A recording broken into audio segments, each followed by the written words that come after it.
ಮೊಂಡೆ ಮಾಸಿದಡೆ ಮಜ್ಜನವ ಮಾಡುವರು, ವಸ್ತ್ರ ಮಾಸಿದಡೆ ಮಡಿವಾಳಂಗಿಕ್ಕುವರು, ಮನದ ಮೈಲಿಗೆಯೇ ತೊಳೆಯಬೇಕಾದರೆ ಕೂಡಲ ಸಂಗನ ಶರಣರ ಅನುಭವ ಮಾಡುವರನ್ನುವಂಥ ಮಾತನ್ನು ಶರಣರು ಅದ್ಭುತವಾಗಿರತಕ್ಕಂಥ ಈ ಮಾತು ಬರ್ಕೊಂಡು ಬಂದಿದ್ದಾರೆ. ಅವರು ಹೇಳಿಕೊಂಡು ಬಂದರು, ಮಂಡೆ ಮಾಸಿದಡೆ. ಮಂಡೆ ಅಂದ್ರೆ ನಮ್ಮೆಲ್ಲ ತಲೆಯಮ್ಮ, ತಲೆಗೆ ಮಂಡೆ ಅಂತ ಕರ್ಕೊಂಡು ಬರ್ತಾರೆ. ನಮ್ಮ ತಲೆಯೆಲ್ಲ ಹೊಲಸಾತಂದ್ರೆ ಈಗೆಲ್ಲ 108 ಕಂಪ್ನಿ ಶ್ಯಾಂಪುಗಳು ಬಂದವ. ಆ ಎಲ್ಲ ಶ್ಯಾಂಪು ಹಚ್ಚಿ ತಲೆಯನ್ನು ಸ್ವಚ್ಛ ಮಾಡಿಕೊಳ್ತೀವಿ. ಮೈ ಮೇಲೆ ಹಾಕ್ಕೊಂಡಿರ್ತಕ್ಕಂಥ ಬಟ್ಟೆ ಅದಾವ, ಈ ಬಟ್ಟೆ ಹೊಲಸಾತಂದ್ರೂ ಕೂಡ ಮಡಿವಾಳನ ಕೈಯಾಗ ತೊಳ್ಯಾಕ ಕೊಡ್ತೇವೆ, ಇಲ್ಲ ನಮ್ಮ ಮನೆಯೊಳಗನೇ ನಾವು ಸ್ವಚ್ಛವಾಗಿ ತೊಳ್ಕೊತೇವೆ. 108 ಕಂಪ್ನಿಯ ಸೋಪುಗಳು ಬಂದ, ಸಾಬೂನುಗಳು ಬಂದ. ಬಟ್ಟೆ ತೊಳ್ಕೊಳ್ತೇವೆ, ತಲೆ ಸ್ವಚ್ಛ ಮಾಡಿಕೊಳ್ತೇವೆ. ಆದರೆ ಶರಣರು ಹೇಳ್ತಾರ, ಮನದ ಮೈಲಿಗೆಯೇ ತೊಳೆಯಬೇಕಾದರೆ. ಹೌದಪ್ಪ, ಮ್ಯಾಗಲ್ ಹಾಕ್ಕೊಂಡಿರ್ತಕ್ಕಂಥ ಅಂಗಿ ತೊಳೆದಿ ಕರೆ, ಮೈ ತೊಳ್ಕೊಂಡೆ ಕರೆ, ಆದರೆ ತಲೆ ತೊಳ್ಕೊಂಡೆ ಕರೆ, ಒಳಗೈತಲ್ಲ ಮನಸ್ಸು, ಆ ಮನಸ್ಸು ಹೆಂಗೆ ತೊಳಿತಿ? ಆ ಮನಸ್ಸು ತೊಳಿಬೇಕಾದ್ರೆ ಯಾವ್ದಾರ ಸಾಬೂನು ಐತೇನು ಹಚ್ಚಿ ತೊಳೆಯೋದಕ್ಕಾಗಿ? ಯಾವ್ದಾರ ಸೋಪದ ಏನೋ ಹಚ್ಚಿ ತೊಳೆಯೋದಕ್ಕಾಗಿ? ಹಾಗಾದ್ರೆ ಮನಸ್ಸು ತೊಳಿಬೇಕಾದ್ರೆ ಹೆಂಗೆ ತೊಳಿಬೇಕಮ್ಮ? ಅದಕ್ಕೆ ಶರಣರು ಹೇಳ್ತಾರ, ಮನದ ಮೈಲಿಗೆಯೇ ತೊಳೆಯಬೇಕಾದರೆ ಕೂಡಲ ಸಂಗನ ಶರಣರ ಅನುಭವ ಮಾಡುವರು. ನಿಮ್ಮ ಮನಸ್ಸು ಭಾಳ ಸ್ವಚ್ಛ ಆಗಬೇಕಾಗಿತ್ತಂದ್ರೆ ಇಲ್ಲಿ ಕೂತ್ಕೊಂಡು ಮಹಾತ್ಮರ ನುಡಿ ಏನು ಕೇಳ್ತೀರಲ್ಲಮ್ಮ, ಅದೇ ನಿಮ್ಮ ಮನಸ್ಸು ಸ್ವಚ್ಛ ಮಾಡುತ್ತದೆ. ಅದೇ ನಿಮ್ಮ ಮನಸ್ಸು ಸ್ವಚ್ಛ ಮಾಡುತ್ತದೆ. ಭಗ್ನ ನೀವು ಮನೆಯಾಗ ಕೂತ್ಕೊಂಡು ಸುಮ್ಮನೆ ಏನಾದರೂ ಖಾಲಿ ಮಾತುಗಳನ್ನು ಆಡಿಕೊಂತ ಕೂತ್ಕೊಂಡ್ರೆ ಮನಸ್ಸು ಅದು ಸ್ವಚ್ಛ ಆಗೋದಿಲ್ಲ, ಇನ್ನೊಂದಿಷ್ಟು ಮನಸ್ಸು ಹೊಲಸಾಗ್ತದೆ. ಆದರೆ ನಾವಿಲ್ಲಿ ತಲೆಯಾಗಿಟ್ಕೋಬೇಕಮ್ಮ, ನಮ್ಮ ಮನಸ್ಸು ಸ್ವಚ್ಛ ಇಟ್ಕೊಳ್ಳೋದು ನಾವು ಅಷ್ಟೇ ನೋಡಬೇಕು, ಇನ್ನೊಬ್ಬರ ಮನಸ್ಸು ಸ್ವಚ್ಛ ಐತಿಲ್ಲ ಅನ್ನೋದು ಎಂದೂ ನೋಡಕ್ಕೆ ಹೋಗ್ಬಾರ್ದು. ಇನ್ನೊಬ್ಬರ ಮನಸ್ಸು ಹೆಂಗರ ಯಾಕಿರುವಲ್ದಕ್ಕೆ, ಇನ್ನೊಬ್ಬರ ಮನಸ್ಸು ಅದು ಹೆಂಗರ ಯಾಕಿರುವಲ್ದಕ್ಕೆ, ಅದಕ್ಕೆ ಮನಸ್ಸಿಗೆ ಏನು ಹೋಲಿಸಿದ್ರಂದ್ರೆ ಮಂಗೆನ ಮನಸ್ಸು ಅಂತ ಹೋಲಿಸಿದ್ರು. ಮಂಗೆನ ಮನಸ್ಸು, ಚಂಚಲವಾದ ಮನಸ್ಸು ಗಿಡದ ಮೇಲಿನ ಮಂಗನಂತೆ. ಕಂಡೆ ಕಡೆಗೆ ಅಲೀತಿದೆ ನೋಡ ಗುರುಕುಮಾರ ಪಂಚಾಕ್ಷರೇಶ್ವರ. ನಿಮ್ಮೆಲ್ಲರ ಮನಸ್ಸು ಇಲ್ಲೈತಿಲ್ಲ ಗೊತ್ತಿಲ್ಲಮ್ಮ, ಬಾಡಿ ಇಲ್ಲೈತ್ರಿ ಪ್ರೆಸೆಂಟ್. ನಿಮ್ಮ ಬಾಡಿ ಇಲ್ಲಿ ಇರ್ಬೋದು, ಆದ್ರೆ ಮನಸ್ಸೇನೋ ಅಡುಗೆ ಮನೆ ಕಡೆ ಹೋಗೈತೋ, ಏನೋ ಧಾರಾವಾಹಿ ಕಡೆ ಹೋಗೈತೋ, ಏನೋ ಬೆಂಗಳೂರು ಕಡೆ ಹೋಗೈತೋ, ಎಲ್ಲಿ ಹೋಗೈತೆ ಗೊತ್ತಿಲ್ಲವ. ನೋಡೋಣ, ನಿಮ್ಮ ಮನಸ್ಸು ಕೇಳಿಕೊಳ್ರಿ, ಇಲ್ಲೇ ಐತೆ ಅನ್ನೋದು. ಮನಸ್ಸು ಹೇಳದಂಗೆ ಎಂದು ನಾವು ಕೇಳಬಾರ್ದು ರೀ. ಮನಸ್ಸು ಹೇಳ್ದಂಗೆ ಏನಾದ್ರೂ ನಾವು ಕೇಳಿದೆ ಅಂದ್ರೆ ನಮ್ಮ ಬದುಕ ಹಾಳಾಗಿಬಿಡ್ತದೆ. ನಾವು ಹೇಳ್ದಂಗೆ ಮನಸ್ಸು ಕೇಳಬೇಕು. ಕುಂದ್ರಂದ್ರೆ ಕುಂದ್ರಬೇಕು, ಏಳಂದ್ರೆ ಏಳಬೇಕು, ನಿಲ್ಲ ಅಂದ್ರೆ ನಿಲ್ಲಬೇಕು, ಅಲ್ಲಿ ಹೋಗಂದ್ರೆ ಹೋಗಬೇಕು. ಅಂದಾಗ ಈ ಮನಸ್ಸು ಸ್ವಚ್ಛ ಆಗಲಿಕ್ಕೆ ಸಾಧ್ಯವಾಗ್ತದೆ. ಇನ್ನೊಬ್ಬರು ಮನಸ್ಸು ನೋಡಕ್ಕೆ ಹೋಗ್ಬೇಡ್ರಿ, ನಮ್ಮ ಮನಸ್ಸು ನಾವು ನೋಡ್ಕೋಬೇಕು. ಸ್ವಚ್ಛ ಐತೋ ಏನು ಕೆಟ್ಟೋಗೈತು. ಯಾರೋ ಬೇಕು ಹೆಣ್ಮಗಳು ಬಟ್ಟೆ ತೊಳೆದು ಮ್ಯಾಳ್ಗಿ ಮೇಲೆ ಒಣಾಗ್ತಿರ್ತಾಳಂತೆ. ತಮ್ಮ ಮನೇನ ಬಟ್ಟೆ ತೊಳೆದು ಅರ್ವಿ ತೊಳೆದು ಮಾಡಿ ಮ್ಯಾಗ ಹಿಂಗೆ ಒಣಾಕುವಂಥ ಸಂದರ್ಭದೊಳಗೆ ಇದ್ರ ಮನೆ ಹೆಣ್ಮಗಳು ಕಿಟಕಿಯಾಗ ನೋಡ್ತಿರ್ತಾಳಂತೆ ಅದನ್ನು ಒಣಾಕದು ಬಟ್ಟಿನ. ಇದ್ರ ಮನೆ ಹೆಣ್ಮಗಳು ಬಟ್ಟೆ ಮೇಲೆ ಒಣಾಕತ್ತಾಳ, ಇದ್ರ ಮನೆ ಹೆಣ್ಮಗಳು ಕಿಟಕಿಯಾಗ ನಿಂತು ನೋಡಾಕತ್ತಾಳ ಬಟ್ಟೆ ಒಣಾಕದು. ನೋಡ್ತಾ ನೋಡ್ತಾ ನೋಡ್ತಾ ನೋಡ್ತಾ ಗಂಡನ ಕರೆದು ಹೇಳ್ತಾಳ, ರೀ ಬರ್ರಿ ಇಲ್ಲಿ. ಆ ಹೆಣ್ಮಗಳು ಬಟ್ಟೆ ತೊಳೆದು ಮ್ಯಾಳ್ಗಿ ಮ್ಯಾಗ ಒಣಾಕತ್ತಾಳ, ಆ ಬಟ್ಟಿ ಒಟ್ಟ ಸ್ವಚ್ಛ ಆಗಿಲ್ಲ ನೋಡು. ತನ್ನ ಗಂಡನಿಗೆ ಹೇಳಾಕತ್ತಾಳಕಿ, ಆ ಹೆಣ್ಮಗಳು ಬಟ್ಟಿ ತೊಳೆದು ಒಣಾಕತ್ತಾಳ, ಒಟ್ಟ ಬಟ್ಟಿ ಸ್ವಚ್ಛ ಆಗಿಲ್ಲ ನೋಡು. ದಿನ ಒಣಾಕ್ತಿದ್ಲು ಬಟ್ಟಿ ತೊಳೆದು, ಈಕೆ ದಿನ ಕಿಡಿಕೆ ನೋಡ್ತಿದ್ಲು, ದಿನ ಗಂಡನ ಕರೆದು ತೋರಿಸ್ತಿದ್ಲು ರೀ. ಬಟ್ಟೆ ಒಟ್ಟ ಸ್ವಚ್ಛ ತೊಳೆದಿಲ್ಲ ಆ ಹೆಣ್ಮಗಳು, ಬಟ್ಟೆ ಹಂಗ ಹೊಲಸೈತಿ ನೋಡಂತ. ಒಂದು ದಿನ ಆ ಹೆಣ್ಮಗಳು ಏನು ಮಾಡಿದ್ಲು ಅಂದ್ರೆ ಬಟ್ಟೆ ತೊಳೆದು ಒಣಾಕತ್ತಾಳ, ಈಕೆ ಕಿಡಿಕ್ಯಾ ನಿಂತು ನೋಡೋಕಿ ಗಂಡನ ಕರೆದು ಹೇಳ್ತಾಳ, ಇಷ್ಟು ದಿನ ಸ್ವಚ್ಛ ತೊಳೆದಿದ್ದಿಲ್ರಿ ಹೆಣ್ಮಗಳು ಬಟ್ಟಿನ, ಇವತ್ತು ಭಾಳ ಸ್ವಚ್ಛ ತೊಳೆದಾಳು ನೋಡ್ರಿ, ಬರ್ರಿ ತೋರಿಸ್ತಾನೆ ಅಂತ ಗಂಡನ ಕರೆದು ಮತ್ತೆ ನಿಂತು ತೋರಿಸಿದ್ಲು ರೀ. ಇವತ್ತೆಷ್ಟು ಚಂದ ತೊಳೆದಾಳು ನೋಡ್ರಿ, ಸ್ವಚ್ಛವಾಗಿ ಬಟ್ಟೆ ತೊಳೆದಾಳಂತ ಗಂಡನ ತೋರಿಸ್ದಾಗ ಅವಾಗ ಗಂಡ ಒಂದು ಮಾತು ಹೇಳಿ ನನ್ನ ಹೆಂಡತಿಗೆ, ಆಕಿ ತೊಳೆಯೋದು ದಿನ ಸ್ವಚ್ಛ ತೊಳಿತಾಳ, ಆದ್ರೆ ನಮ್ಮ ಮನೇನ ಗ್ಲಾಸ್ ಕಿಟಕಿ ಗ್ಲಾಸು ಹೊಲಸಾಗೈತಿ, ಅದಕ್ಕೆ ಬಟ್ಟೆ ಹೊಲಸು ಕಣ್ಣಂಗೆ ಕಾಣಕತ್ತೈತಿ ನಿನಗೆ. ಏನ್ರಿ, ನಮ್ಮನೇನ ಕಿಟಕಿ ಗ್ಲಾಸು ಹೊಲಸಾಗೈತಿ, ಅದಕ್ಕೆ ಹೆಣ್ಮಗಳು ತೊಳೆಯುವಂಥ ಬಟ್ಟಿ ನಿನಗೆ ಹೊಲಸಾಗ್ಯವಂತ ಕಾಣಕತ್ಯದ. ನಾನು ಇವತ್ತು ಬೆಳಗ್ಗೆ ಹೇಳತ್ಲೇನ ಆ ಕಿಟಕಿ ಗ್ಲಾಸು ಸ್ವಚ್ಛಗ ವರ್ಷನಿ, ಅದಕ್ಕೆ ಇವತ್ತು ಆ ಹೆಣ್ಮಗಳು ಬಟ್ಟಿ ತೊಳೆದಿದ್ದು ಸ್ವಚ್ಛ ಅಂತ ಕಾಣಕತ್ತೈತಿ ಅಂತ ಗಂಡ ಹೆಂಡತಿಗೆ ಹೇಳಿದಂತ. ಹೇಳಾಕ ಕಾರಣ ಏನಂದ್ರೆ ಇನ್ನೊಬ್ಬರ ಮನಸ್ಸು ಸ್ವಚ್ಛ ಆಗೈತೋ ಇಲ್ಲ ಅನ್ನೋದನ್ನ ನಾವು ನೋಡೋದು ಬ್ಯಾಡ್ರಿಮ್ಮ. ಇನ್ನೊಬ್ಬರ ಮನಸ್ಸು ಅದು ಸ್ವಚ್ಛರ ಇರಲಿ, ಹೊಲಸರ ಯಾಕರ ಇರಲಿ, ಹೆಂಗರ ಯಾಕಿರಲಿ, ಮೊದಲು ನಮ್ಮ ಮನಸ್ಸು ಸ್ವಚ್ಛ ಐತಿಲ್ಲ ಅನ್ನೋದು ತಿಳ್ಕೊಂಡು ಬದುಕಿದ್ರೆ ಭಾಳ ಚಲೋ ಆಗ್ತದಮ್ಮ ಈ ಭೂಮಿ ಮೇಲೆ. ಇಷ್ಟ ನಾವು ಇನ್ನೊಬ್ಬರ ಮನಸ್ಸು ನೋಡಕ್ಕೆ ಹೋಗ್ಬಾರ್ದ್ರಿ.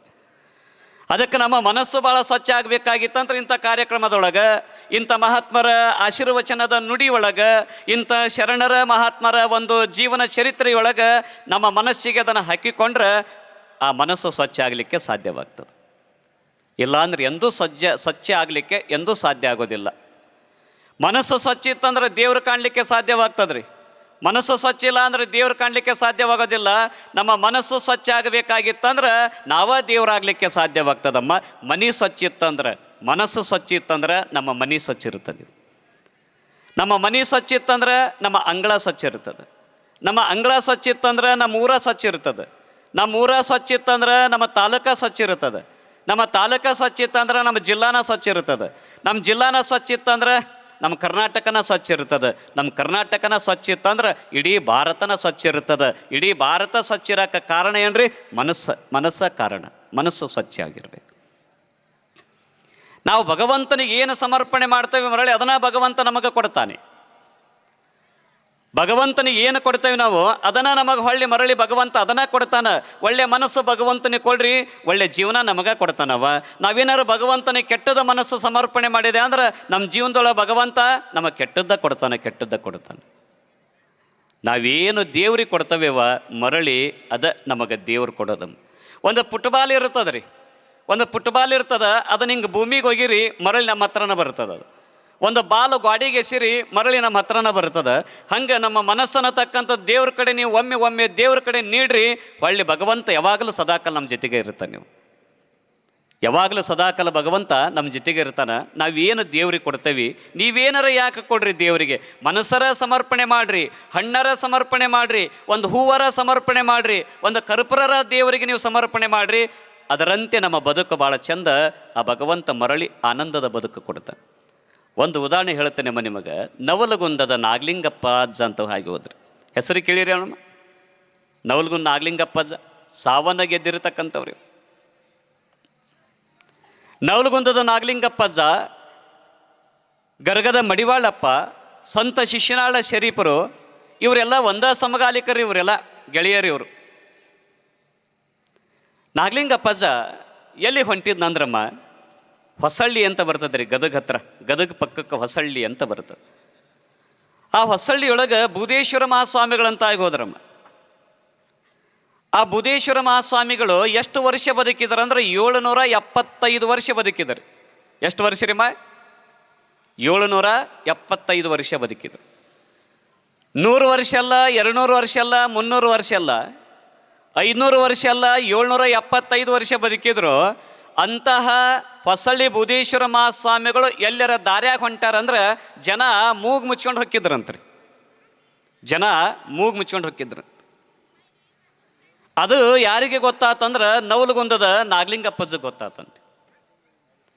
ನವಲಗುಂದದ ನಾಗಲಿಂಗಪ್ಪಜ್ಜಗೆ ಗೊತ್ತಾತು. ಹಂಗಂದ್ರೆ ಹೊಸಳ್ಳಿಗೆ ಹೋಗೋಣ, ಜನ ಎಲ್ಲ ಮೂಗು ಮುಚ್ಕೊಂಡು ಅಡ್ಡಾಡಕತ್ಯಾರ, ಹೆಂಗಾರ ಮಾಡಿ ಆ ಮೂಗು ಮುಚ್ಕೊಳ್ಳೋದನ್ನು ಬಿಡಿಸ್ಬೇಕಂತ ತಿಳ್ಕೊಂಡು ನಾಗಲಿಂಗಪ್ಪಜ್ಜರು ಸ್ನಾನ ಮಾಡಿದರು, ಪ್ರಸಾದ ಮಾಡಿಕೊಂಡ್ರು, ಕೈಯಾಗ ಜೋಳಿಗೆ ಹಿಡ್ಕೊಂಡ್ರು, ಕೈಯಾಗ ಬೆತ್ತ ತಗೊಂಡು ಎಲ್ಲಿ ಬಂದ್ರಿ?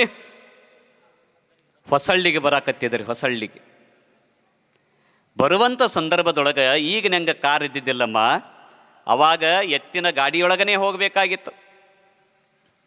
ಅವಾಗ ಎತ್ತಿನ ಗಾಡಿಯೊಳಗೆ ಹೋಗಬೇಕಾಗಿತ್ತು, ಇಲ್ಲಾಂದ್ರೆ ನಡ್ಕಂತ ಹೋಗಬೇಕಾಗಿತ್ತು ಸ್ವಾಮೀಜಿಯವರೆಲ್ಲ. ಈಗ ನಂಗೆ ಕಾರ್ ಇದ್ದಿದ್ದಿಲ್ಲ. ಹಂಗೆ ನಾಗಲಿಂಗಪ್ಪಜ್ಜ ಪ್ರಸಾದ ಮಾಡ್ಯಾನ, ಕೈಯಾಗ ಜೋಳಿಗೆ ಹಿಡ್ಕೊಂಡನ್ನ, ಕೈಯಾಗ ಬೆತ್ತ ಹಿಡ್ಕೊಂಡನ್ನ. ನವಲಗುಂದವನ್ನು ಒಂದು 15 ಕಿಲೋಮೀಟ್ರ್ ದೂರ ಬಂದಾನಮ್ಮ, ನಡ್ಕೊಂತ. ಯಾವಾಗ ದೂರ ಬಂದಾನಲ್ಲ, ನಾಗಲಿಂಗಪ್ಪಜ್ಜಿಗೆ ಏನಾತಂದ್ರೆ ಹೊಟ್ಟೆ ಹಸುವಾಗಿಬಿಡ್ತಾರೆ.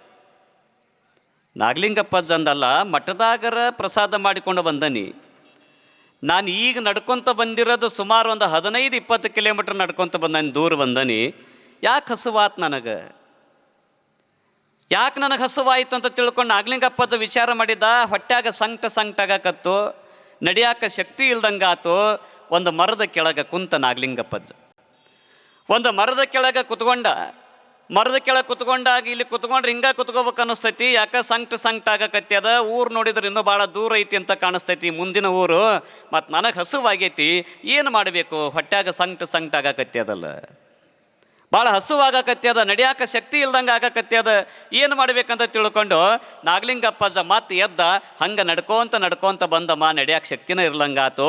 ಊರು ನೋಡಿದ್ರೆ ಇನ್ನೂ 1.5 ಕಿಲೋಮೀಟ್ರ್ ದೂರ ಇತ್ತು, 2 ಕಿಲೋಮೀಟ್ರ್ ದೂರ ಇತ್ತು. ಈ ಕಡೆ ಊರು ಹೊರಗೆ ಒಂದು ಗುಡಿಸಲ, ಹೊಲದಾಗ ಒಂದು ಗುಡಿಸಲ ಕಾಣ್ತು.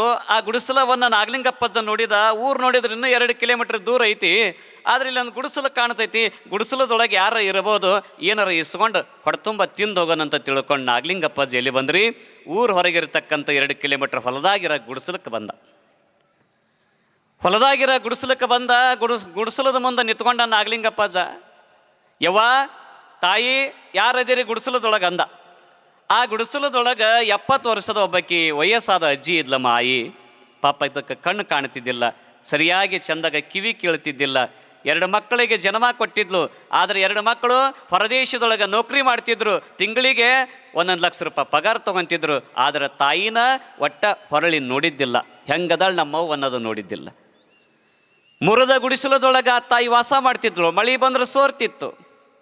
ಆದ್ರೆ ಬಹಳ ಬಡತನದ ತಾಯಿ ಗುಡಿಸಲದೊಳಗೇನು ಕುಂತಿದ್ಲಲ್ಲ, ಯಾವಾಗ ನಾಗಲಿಂಗಪ್ಪಜ್ಜ ಯವ್ವ ತಾಯಿ ಯಾರದಿರಿ ಅಂತ ಕೂಗಿದ, ಏನೋ ಯಾರ ಕೂಗಾಕತ್ಯಾರಲ್ಲ ಅಂತ ತಿಳ್ಕೊಂಡು ಒಂದಿಷ್ಟು ಹೊರಗೆ ಬಂದು ನಿಂತು ನೋಡ್ತಾಳೆ. ನಾಗಲಿಂಗಪ್ಪಜ್ಜ ನಿಂತಾನ. ನಾಗಲಿಂಗಪ್ಪಜ್ಜ ನಿಂತಾನ. ಈ ತಾಯಿ ಕೇಳ್ತಾಳ, ಯಪ್ಪ ಯಾರು ನೀನು,